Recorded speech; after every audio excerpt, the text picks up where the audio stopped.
Omotara had always been known for her soft voice, the kind that drifted like early morning mist, present, delicate and easy to overlook. In the village, people often described her as gentle, calm and composed, but beneath that quiet exterior lived a mind that observed everything with startling clarity. She noticed the way trees leaned before the first hint of a storm. She recognized lies by the trembling of lips. She understood people by their footsteps alone.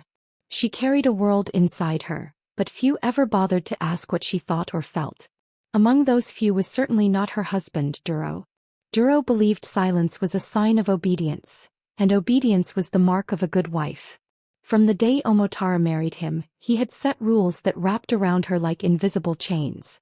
She was not to speak in the presence of elders, not to answer when guests visited, not to offer her opinion during family discussions. Even at home when the doors were closed and no one watched, he preferred the quiet. He claimed it gave him peace. She knew it gave him power. He liked the sound of his own voice filling a room without interruption. Whenever Omotara opened her mouth to speak, even softly, even timidly, even when she merely wanted to ask a question, Duro would raise a hand, sometimes gently, sometimes sharply, to silence her. "A quiet wife is a blessed wife," he would say. "Words from a woman only bring trouble." Omotara learned to swallow her thoughts the way others swallowed food. She learned to let ideas sit unspoken behind her lips until they lost their warmth. In gatherings she sat with folded hands, hearing everything, understanding everything but saying nothing. When the village women gossiped by the stream, they often joked that she was made of silence. Some pitied her, calling her fragile. Others admired her, assuming her calmness was natural rather than forced. Only Omotara knew the truth, that she had not been born quiet. She had been pushed into quietness. She had been taught it, beaten into it, shaped into it like clay. Yet even as she obeyed the rules, even as she moved through the world with lowered eyes, there was a depth to her silence that Duro never recognized. Her mind was always awake. She remembered everything, every word spoken around her, every cruelty disguised as kindness, every injustice that people pretended not to see. She noticed when elders made poor decisions in council. She noticed when Duro lied to gain favor. She noticed when women were mistreated and scolded for speaking up. She noticed the cracks beneath people's masks, the shifting winds in relationships, the truths buried beneath loud voices. If silence was a cage, then observation was her escape.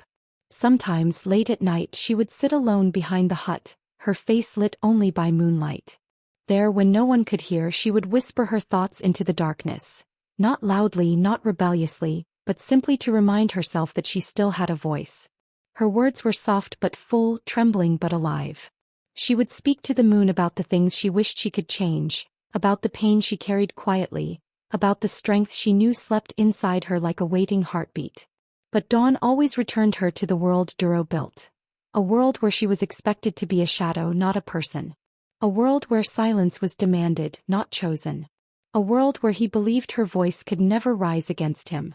What Duro never understood was that silence is not the same as weakness. Inside Omotara, a voice was taking shape, slowly, steadily, fiercely. A voice that was learning its own power in the stillness. A voice that, once awakened, would not be stopped. Duro's control over Omotara deepened with each passing season, tightening like a rope pulled slowly but deliberately around her life. At first, it had been only her words he tried to shrink, silencing her during conversations or giving her warning looks whenever she seemed ready to speak. But soon that wasn't enough for him. He began to restrict where she went, insisting she stay home unless he permitted otherwise. If she needed water from the stream, he demanded she go at times when no other women would be there. If she wished to visit her siblings, he found an excuse. Sudden work, unexpected guests, imagined dangers, to forbid her. Little by little, the world outside their compound shrank around her, until it felt as though the sky itself had lowered. He controlled who she spoke to as well. If she lingered too long exchanging greetings with neighbors, he would call her back sharply. If a friend stopped by to ask how she was doing, Duro answered for her, claiming she was too busy or too tired to talk. Omotara learned to communicate in small gestures, soft smiles, lowered eyes, slight nods, because speaking even a simple word could earn her a glare or whispered rebuke later. People began to assume she preferred silence, never suspecting her quietness had been forced upon her like a second skin. Duro felt threatened by any sign that Omotara might be thinking independently. If she hesitated before agreeing with him, he accused her of disrespect. If she offered a suggestion even meekly, he called it disobedience. He wanted a woman who echoed him, not one who questioned or offered insights of her own. The man who had once played the role of charming husband now revealed his true nature: harsh, possessive, and hungry for control. The worst moments came during village gatherings. Whenever Omotara accidentally spoke aloud, perhaps to clarify a misunderstanding, perhaps to answer when someone addressed her directly, Duro would react immediately. He would grip her arm tightly, his smile frozen in place as he scolded her in front of others. His voice was always loud when he humiliated her, deliberately carrying across the group so that every ear could hear. "Your words invite misfortune," he would say, a rehearsed phrase he repeated so often it became a weapon. "A woman's tongue can cripple a household. Keep it still." People would fall silent, watching the scene unfold with uneasy expressions. Some pitied Omotara, though quietly. Others nodded, pretending to agree with Duro to avoid confrontation. A few whispered privately that he was too harsh, but none dared intervene. That left Omotara standing alone, shame burning beneath her skin, wishing she could disappear into the earth beneath her feet. Despite the pain, she refused to let those moments break her spirit entirely. Each public humiliation carved something sharper inside her: resolve. She learned to hold her silence not as surrender but as strategy. She became more attentive, studying Duro's fears, the cracks in his confidence, the insecurity hidden beneath his loud authority. For a man so desperate to silence one woman, she knew he must be deeply afraid of something. And though Duro believed he had crushed her voice, he didn't realize that every insult, every restriction, every controlling act was feeding a quiet fire in her. Omotara was not empty inside. She was growing, gathering the parts of herself that he tried to scatter. With each humiliation, her voice gained shape in the shadows of her heart, waiting for the day it would rise, not softly this time, but with the kind of power that could no longer be stopped. Omotara sat alone near the small clay lamp, her fingers brushing the woven mat beneath her. The night was quiet, the kind of silence that usually comforted her, but tonight it felt heavy, almost expectant. She closed her eyes and let out a long breath, the weight of the day still pressing on her shoulders. Duro had scolded her again in front of the elders for speaking out of turn, even though she had merely reminded him of something he forgot. Her cheeks had burned with shame as the men laughed, and the women looked away, pretending not to see.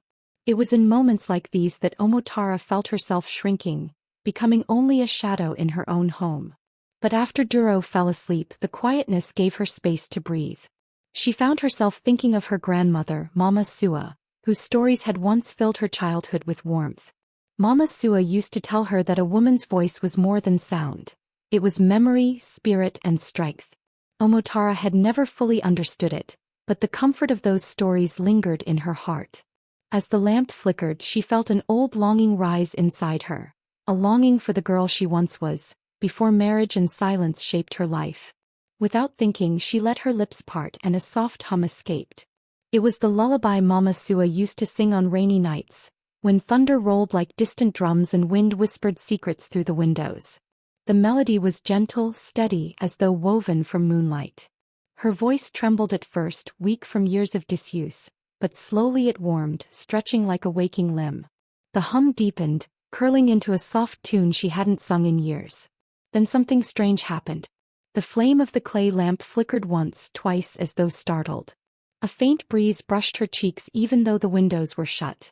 The woven mats trembled ever so slightly beneath her legs, and the air thickened with a sensation she couldn't name. She froze mid-note, her heart pounding. But curiosity, that small spark she thought had died long ago, pushed her to continue.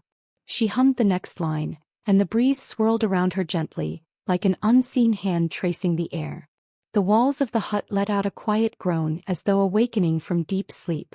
The clay floor vibrated beneath her feet, not violently, but with a steady heartbeat-like rhythm that matched the lullaby's tempo.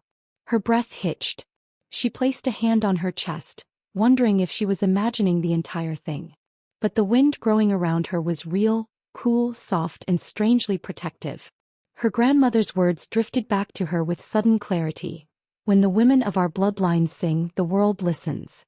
Omotara had always assumed it was a metaphor, a poetic exaggeration meant to teach her confidence. But now the room responded to her voice like a loyal servant, bending and shifting as though greeting an old friend. She hummed louder, letting the sound carry, and the wind circled her more firmly, lifting a strand of her hair. The clay lamp brightened without being touched. The shadows on the wall danced in small spirals. A warmth spread through her body, rising from her stomach into her throat, turning her hum into a fuller, richer sound. She felt strong, truly, undeniably strong for the first time in years. This lullaby, this quiet song was not just music. It was power. It was heritage. It was something that belonged to her, untouched by Duro's rules or the village's expectations. Tears pricked her eyes. She hadn't known that silence had not stolen her voice. It had only hidden it, waiting for the right night to reveal itself. When she finally stopped singing, the wind slowly faded, the walls settled, and the lamp returned to its normal glow. The room became still again, but Omotara was not the same. Her heartbeat thrummed with a new certainty. Her voice was not weak. Her voice was not cursed. Her voice was not meant to be silenced. It was ancient. It was powerful. And it had just awakened. Omotara lay awake long after the wind had settled and the lamp had dimmed. Sleep refused to claim her. Her mind kept circling back to the strange trembling of the walls, the swirl of air around her, and the warmth that had risen in her chest when she hummed the lullaby. She touched her throat gently, as if afraid the power she felt might slip away if she didn't guard it carefully. The house was quiet, but her spirit felt alive in a way she had never known. As she closed her eyes, thinking the night might finally offer rest, a soft whisper brushed her ear. She flinched and sat up quickly. Duro was still asleep beside her, snoring heavily, completely unaware of the shift happening just inches away. Omotara held her breath, listening. At first she heard nothing but the chirping of distant insects. Then the whisper came again, faint, delicate, like wind passing through leaves. She thought it was just her imagination, the echo of the lullaby still lingering in her mind. But then another whisper joined the first, clearer this time, a voice that felt strangely familiar. It wasn't coming from the room. It wasn't coming from outside. It was coming from within her, from a place deep and ancient, a place she had never touched before. Daughter of our blood, do not fear. Omotara froze. Her heart pounded, not with terror but with recognition. She had heard that tone, that gentle firmness, that ancestral rhythm in stories Mama Sua used to tell. Another whisper rose behind it, then another, weaving together like threads in cloth. Your voice is not weak. You were never meant to be silent. You carry us. Omotara pressed her hand against her mouth, trembling. Tears stung her eyes unbidden. She didn't speak out loud, she didn't dare, but inside her mind she whispered back, "Who are you?" The answer came like warm daylight pouring through a window. We are the mothers before you. The singers. The keepers of truth. The women whose voices shaped storms and stilled them. You belong to us. The room seemed to shift again, though nothing moved. A tingling sensation ran down her spine, spreading into her ribs, her arms, her fingertips. It felt like invisible hands resting gently on her shoulders, comforting, steadying. Another whisper, softer than the rest, floated through her. We have waited for you to listen. Omotara felt her breath hitch. All her life she had been told her quietness made her obedient. That silence made her good. That speaking was dangerous for a woman like her. That her soft voice was proof she had no strength. But now the truth rose inside her like a sunrise. Her quietness wasn't weakness. It was depth. It was inheritance. It was the doorway to something sacred. As she sat in the darkness, the whispers began to hum. Not words but a tone, a vibration, the same rhythm her grandmother's lullaby carried. It resonated through her bones, awakening something that had slept for years. Her chest warmed again and she felt her voice, the one she had buried under fear and shame, stir like a creature stretching after a long winter. Speak, the ancestors urged gently. Not for defiance. Not for anger. Speak so the world remembers. Speak so you remember. Omotara parted her lips, barely letting out a breath of sound. It was not a song, not even a word, just a whisper of her own. But the moment the sound escaped her, the whispers inside her brightened, like embers catching flame. The house did not tremble this time. The wind did not swirl. But her soul shifted, expanding into a space she had never known she carried within her. It was as if her ancestors had placed a hand on her heart, steadying her, telling her she was not alone anymore, and had never been. As the whispers faded into a warm silence, one final voice spoke clearly, firmly, with the weight of generations behind it. Your voice will rise. And when it does, nothing will be able to stop it.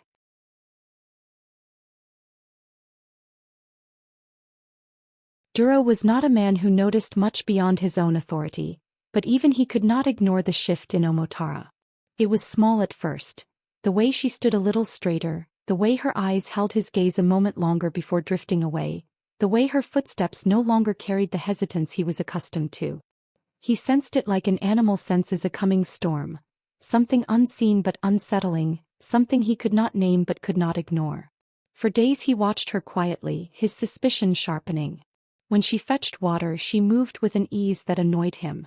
When she cooked, her hands did not tremble as they once did. When she walked through the courtyard, there was a faint certainty in her posture, as if she carried knowledge he had not given her permission to hold. And worst of all, the silence he once enjoyed from her no longer felt like surrender. It felt like restraint. Like a river held back by a thin wall. Duro's jaw tightened whenever she passed. He didn't know what had changed, but he feared it. A woman with confidence was dangerous. A quiet woman with confidence was deadly. He began to speak to her with sharper tones, trying to slice away the calm he saw growing in her. He made demands more frequently, watching to see if she would flinch. But Omotara complied with a serenity he could not break, and that frightened him more than disobedience. One evening, as the sun melted into orange behind the trees, Duro sat in the compound polishing his staff. Omotara returned from the back of the house carrying folded laundry. Duro watched the way she moved, each step deliberate yet gentle, as though she carried a secret rhythm inside her. His eyes narrowed. Omotara, he called, his voice low. She paused, turning slightly. Yes, my husband? The softness of her voice no longer soothed him. It had depth now, something he could not grasp. It made him uneasy. Come here, he ordered. She approached slowly, the laundry still in her hands. Duro studied her face as if searching for cracks in a mask. Her expression was calm, almost peaceful, but her eyes held something that made his stomach twist, a quiet strength. He hated it immediately. What has changed in you? He asked, voice sharp. Do not lie to me. Omotara blinked, unsure how to answer. Nothing has changed.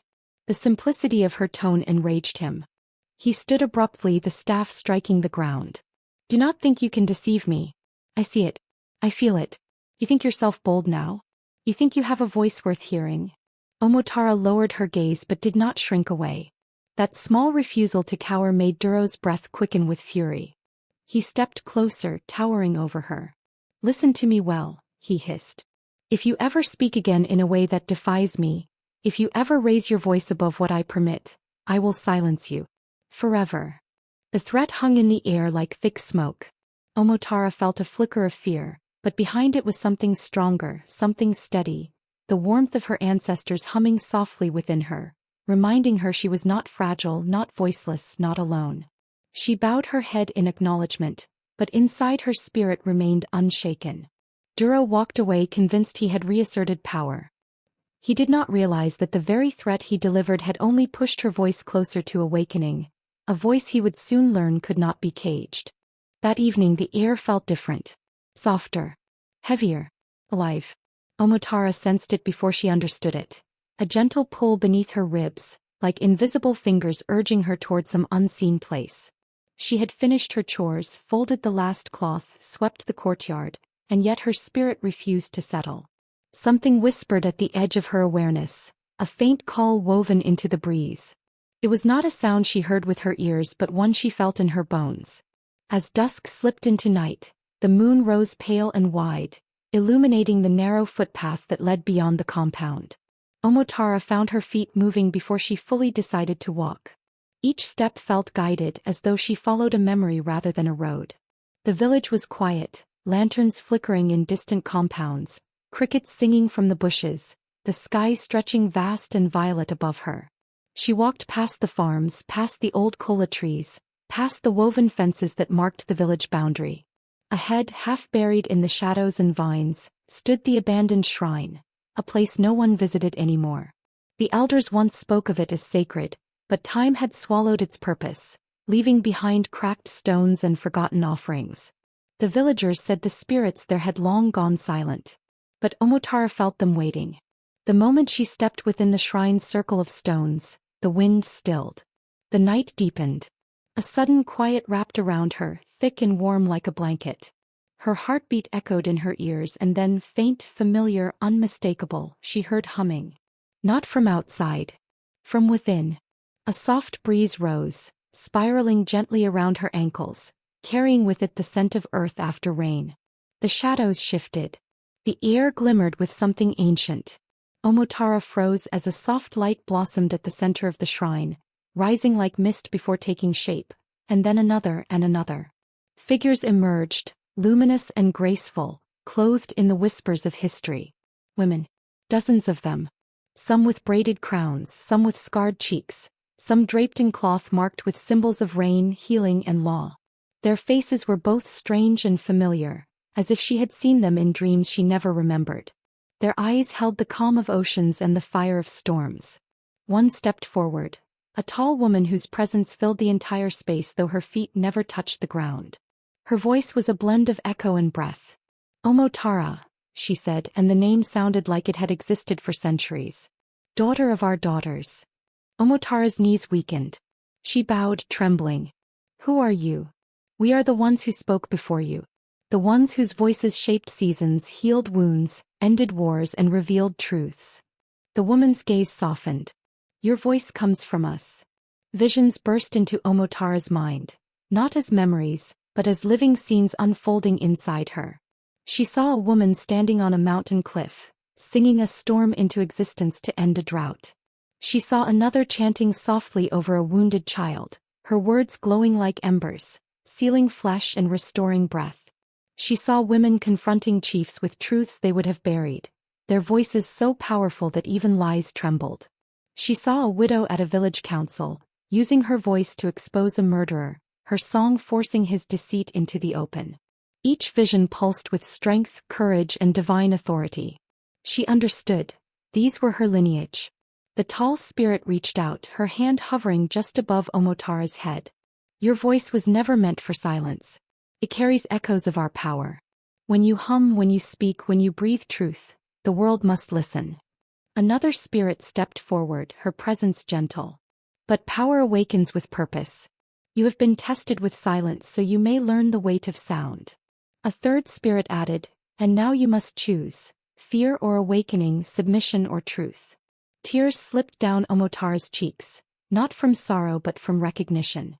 This was what had been stirring inside her. This was why the lullaby trembled through the walls. This was why her husband feared her voice without understanding it. The spirits encircled her, their light warm as sunrise. The wind rose again, swirling, lifting her hair and caressing her skin. "Speak," they whispered in unison. "Let the world hear you." In that moment, Omotara felt her throat warm, her chest expand, her spirit surge. Her voice, once small, suppressed, dismissed, awoke like a sleeping giant. And the night listened. The spirits listened. The earth itself listened. Omotara had heard the call. And she knew she would answer. Omotara walked back toward the village with a calm she had never felt before. The night air was cool against her skin, but inside her, something burned gently, steadily, like a fire that had been waiting its whole life for breath. The spirits' voices still echoed within her, layered like harmonies in a forgotten song. For the first time she felt whole. She felt awake. By the time she stepped into the compound, dawn was still far off, but a faint grayness had begun to stretch along the horizon. Dura was waiting. He stood in the courtyard with folded arms, his expression twisted with suspicion and anger. The moment he saw her, his voice cut through the silence like a blade. "Where have you been?" he demanded. "A woman wandering at night? Do you want this household to be cursed?" Omotara stopped in the center of the courtyard, the hem of her wrapper brushing the earth. She looked at him, really looked, and realized she felt no fear. The terror that used to shrink her voice, tighten her chest, force her into silence, it was gone. Something older, wiser, and infinitely stronger had taken its place. Duro stepped closer, his eyes narrowing. I warned you already. You will not disobey me. You will not speak unless spoken to.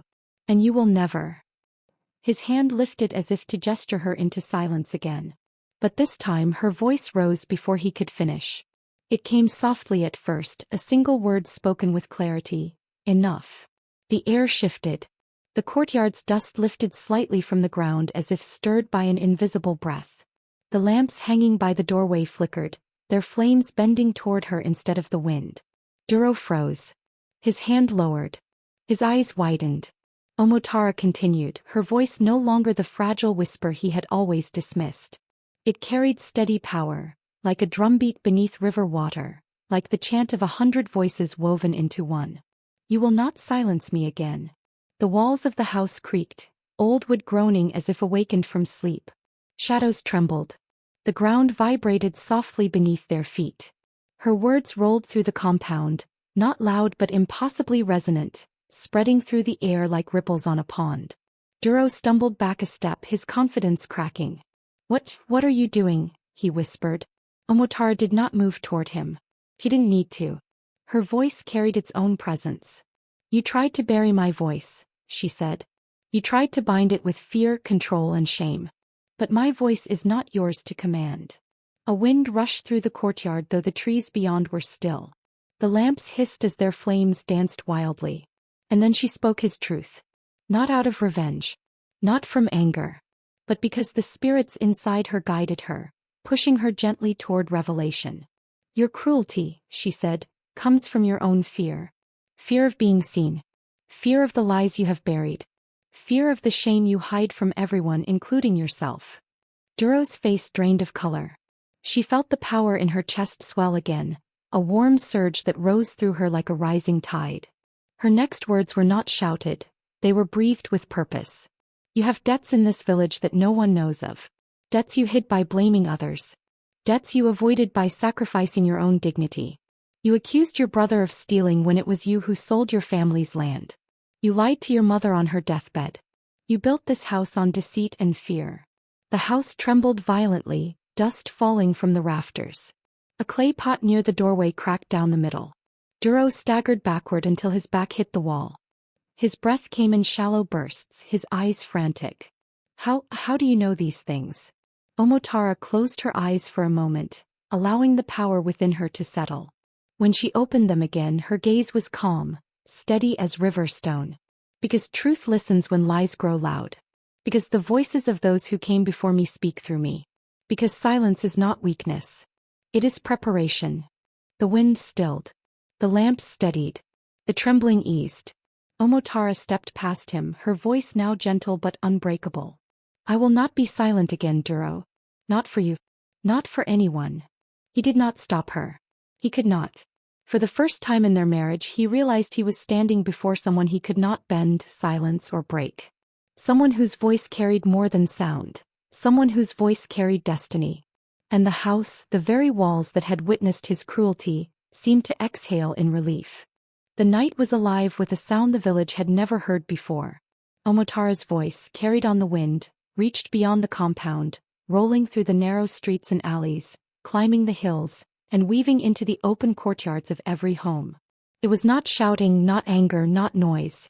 It was a force that made the air hum, a vibration that stirred something deep in the hearts of those who listened. In the center of the village, the elders felt it first. They gathered instinctively, leaving their fires and seats, drawn to the rhythm of her words. At first some murmured, uneasy. Whose voice could carry so far so clearly? They had been accustomed to quiet women, subdued households, and unchallenged authority. Yet this voice, it demanded attention not with fear but with truth. Elders, once stern and unyielding, found themselves listening. Faces pale, hands gripping walking sticks and chairs, they realized that something ancient and sacred had awakened. They whispered to each other, recognizing that what they were hearing was more than Omotara. It was a lineage, a continuation of power that had always been present but dormant, waiting for someone worthy to channel it. And then the women began to hear it. The daughters, the widows, the mothers who had long learned to bow and remain silent. Something stirred within them. A shiver of recognition, A spark of courage, a memory of their own voices, muffled and suppressed, began to surface. Slowly they stepped outside their homes one by one, drawn by the undeniable power that seemed to awaken the very air itself. They gathered near the compound where Omotara had spoken, surrounding her in a loose circle. She no longer raised her voice to assert dominance. She spoke with purpose, letting the resonance of her words ripple through them, teaching them through example rather than command. Her calm certainty was infectious. "You do not need permission to speak," her voice carried. "You do not need approval to share truth. The silence forced upon you was never yours to bear. Your words have power. Use them." The women exchanged glances, a mixture of wonder, fear, and exhilaration. Some whispered first softly, just enough to be heard, testing the air. Then louder. Then in unison their voices began to rise, tentative at first, then strong, harmonizing like a chorus long held back. Even the men, hesitant at first, felt the weight of the change. Some scowled, some blinked in disbelief, but most could not deny the energy spreading through the village. A force of awakening, of acknowledgement, of justice long overdue. By the time dawn crept over the horizon, the village square was alive with voices. Not angry, not chaotic, but deliberate, measured, and strong. Every whispered truth, every song long forgotten, every declaration of courage merged into a symphony of awakening. Omotara stood quietly at the center, letting her presence guide them. The elders, humbled, listened and nodded. The women, emboldened, claimed the space that had long been denied. And the village as a whole seemed to exhale, unshackled by fear, united in a recognition that silence had never been their only option. The wind carried their voices to the edges of the land. The trees swayed as if in rhythm, the earth seemed to pulse in response, and the heavens themselves leaned closer to witness. Omotara had not only found her voice, she had awakened the village. From that night on nothing was the same. Omotara's voice no longer trembled. It flowed like a river breaking through a long-sealed dam. By the time she addressed the gathered villagers, the courtyard was packed. Women who had once cowered in silence, men who had questioned the propriety of a woman speaking, children wide-eyed at the unfolding scene. Every ear was attuned, every heart ready for revelation. She began slowly, recounting the events that had long been whispered behind closed doors. Her words were precise, measured, and clear. "This house, built on fear, has harbored deceit. Secrets meant to protect some have oppressed many. It is time the truth emerges for the good of all." The first murmurs rippled through the crowd. Faces turned toward Duro, who stood frozen, pale, his jaw tight. He had expected silence, obedience, and the usual nods of fear. He had not expected his wife to stand not just in defiance, but as a vessel of undeniable truth. Omotara continued, her voice unwavering. "You, Duro, have taken what was not yours. You spread lies about neighbors to cover your own failures. You have stolen from the village storehouse, hidden accounts to enrich yourself, and blamed others for misdeeds you alone committed." Each accusation landed like a hammer strike, echoing through the walls of the compound and into the hearts of all who listened.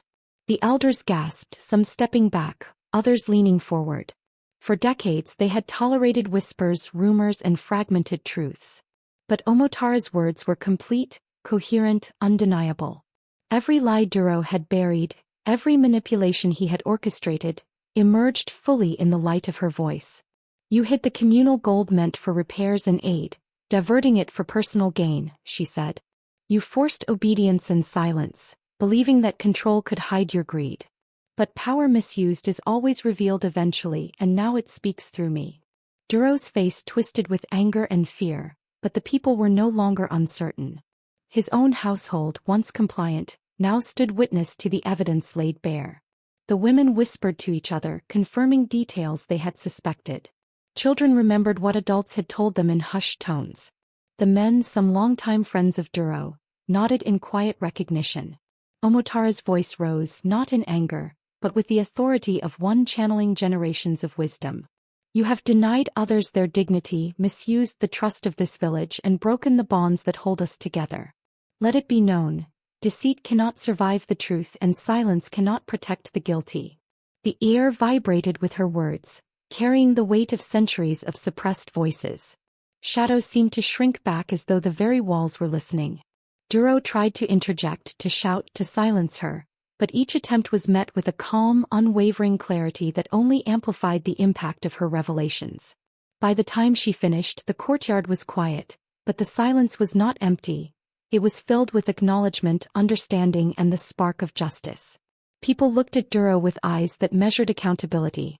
The elders, once hesitant, now stepped forward, confirming what had been revealed and guiding the assembly in deciding how to restore what had been stolen and abused.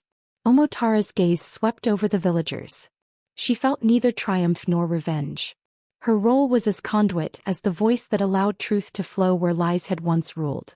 She had illuminated the darkness not for anger but for clarity. From that day forward, no one could ignore the revelations. Duro could deny nothing. The words had been heard, felt, and confirmed by all. Omotara had spoken, and the village had listened. The balance had shifted, and the power of truth, once dormant in her soft voice, was now undeniable. The village council gathered in the open square, their faces serious, their voices hushed with anticipation. Word of Omotara's revelations had spread like wind through the hills, reaching every corner of the settlement.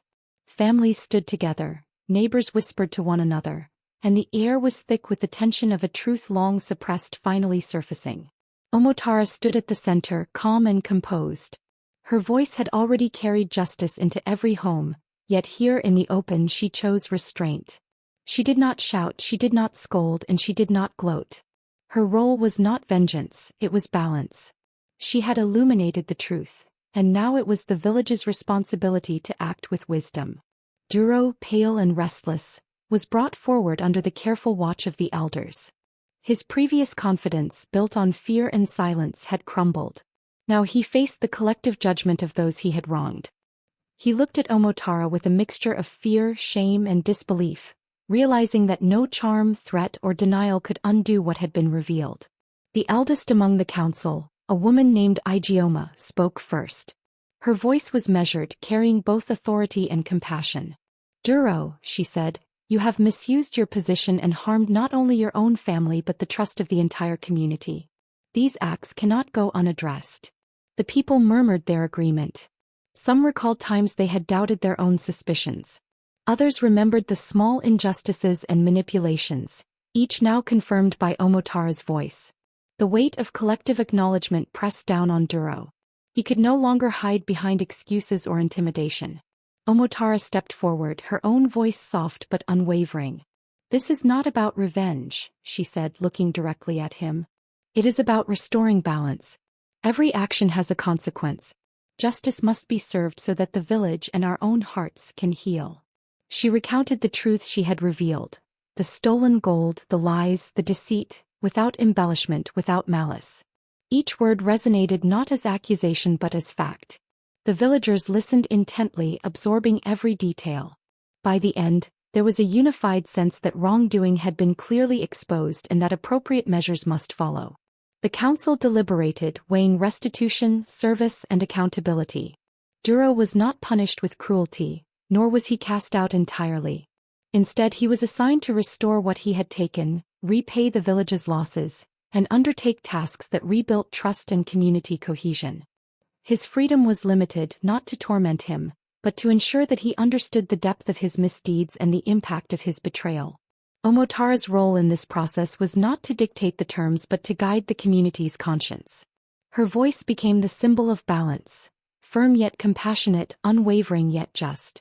She reminded everyone, silently and openly, that justice was not vengeance, and that the restoration of harmony required wisdom, not anger. As Duro accepted the terms, the villagers began to sense a new order. Their confidence in truth and accountability was renewed. Omotara's voice, once suppressed, had become a beacon. Through her courage and the revelation of hidden deeds, the community learned that justice was not about silencing the guilty but giving truth the power to heal and transform. The courtyard, once tense with suspicion, now exhaled in quiet relief. Omotara had spoken and balance had returned. The village had seen that wrongdoing carried consequences, and that the voice of courage could guide them toward fairness, compassion, and enduring justice. After the events that reshaped the village, Omotara's life transformed in ways she had never imagined. No longer confined to whispered words or muted expressions, She walked through the community with a calm confidence that drew attention, respect, and admiration. People looked at her differently now, not as the quiet, obedient wife, but as a woman whose voice carried weight, wisdom, and truth. Women approached her first, their eyes wide with a mixture of awe and curiosity. Many had remained silent for years, their thoughts buried under fear, habit, and societal expectation. They sought Omotara's guidance, eager to learn how to speak with clarity and courage without anger, how to express truth while maintaining dignity, and how to challenge injustice without disrupting harmony. She welcomed them, creating small circles beneath the shade of large trees or in quiet courtyards, teaching by example and gentle instruction. Your voice, she told them, is not just for yourself. It is for those who cannot speak, for those who have been silenced, for the truth that demands to be heard. Courage is not in shouting, it is in knowing when and how to let your words carry the weight they deserve. Through these gatherings, the village began to change. Women who had once stayed in the background now stepped forward in markets, at council meetings, and in family discussions. They voiced concerns about fairness, justice, and community welfare.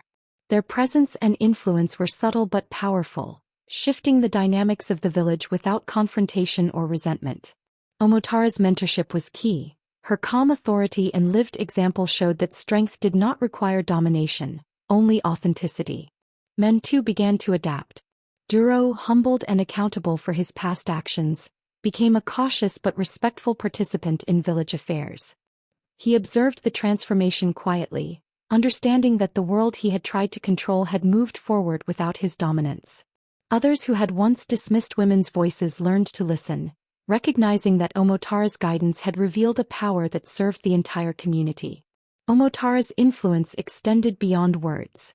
She helped mediate disputes, advised on matters of fairness, and guided families through conflicts with insight grounded in both experience and intuition. Her home became a place of learning and discussion, where stories were shared, wisdom was passed down, and young girls saw in her a living example of strength tempered with compassion. The community thrived under this new balance. Cooperation replaced fear, respect replaced suspicion, and dialogue replaced silence. Villagers began to recognize that the voice of a woman, when nurtured and respected, could guide a community toward justice, understanding, and unity. Omotara's presence became a reminder that change often begins quietly, with one courageous act, and spreads through patience, wisdom, and consistency. Even in personal moments, Omotara felt the shift within herself. She could speak openly, laugh freely, and make decisions with confidence, no longer weighed down by imposed silence. Her inner voice, once suppressed by fear and expectation, resonated outward, touching everyone around her. Years later, when mothers whispered to their daughters about courage and speaking truth, Omotara's story was always told. She had become the symbol of empowered voice, a living testament that strength is not in domination, but in the ability to awaken others to their own potential. The village, once constrained by fear and silence, now flourished with dialogue, understanding, and mutual respect. Omotara, the woman who had once been silenced, had become the voice that could not be stopped, guiding her community toward harmony and inspiring generations to come. Generations passed, but the memory of Omotara did not fade. In villages far and near, mothers gathered their daughters beneath the soft glow of the moon, sharing stories of courage, strength, and truth. When they tried to silence you, they would say, "Speak louder, your voice carries the ancestors." The words, simple yet powerful, became more than advice.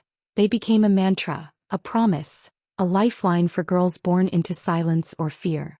Children listened with wide eyes, imagining Omotara's calm, unshakable presence, the power in her words, and the way her voice had shifted the world around her. The tale was not told as mere legend but as living guidance, a map for navigating a world that still tried to constrain women, still sought to limit their speech and diminish their strength. Mothers explained that the voice was not just sound. It was spirit, it was history, it was a force that carried the weight of generations of women who had been silenced but never truly gone. At night, when the village was quiet and the moon hung high, girls and young women would gather in secret corners, courtyards, and under trees, speaking, singing, and sharing their thoughts as a tribute to Omotara. Many claimed that on those nights, if one listened closely, the faintest echo of her voice could be heard riding the wind, soft, yet unyielding like a song too powerful to be contained. It was said that the words carried messages of courage, guidance, and protection, reminding each listener that their voice, too, could change the world. Stories of Omotara became intertwined with the rhythms of village life. Elders recounted her courage at gatherings, children whispered her name in games, and women named daughters after her, hoping to instill the same resilience and wisdom. Her deeds, exposing lies, empowering others, and standing firm against injustice, were celebrated not as singular acts of defiance, but as the beginning of a tradition that honored truth and the sacred power of speech. The legend emphasized that Omotara's strength had not been in anger or domination, but in the clarity of her words and the courage to wield them wisely. Girls learned that silence could sometimes be strategic, but that the moment to speak must never be missed. They understood that their voices were vessels of history, carrying lessons from ancestors, warnings for the present and hope for the future. As time flowed, the story spread beyond the village, reaching other lands and communities. Women who had never met Omotara felt her presence, drawing inspiration from the idea that one voice, rooted in justice and guided by wisdom, could ripple outward and awaken countless others. The moral became universal. Oppression could suppress action, but it could never completely silence truth. Even in moments of personal doubt, when fear threatened to mute their speech, women would remember Omotara. They would feel the strength of her voice coursing through them, reminding them that courage is not the absence of fear but the determination to be heard despite it.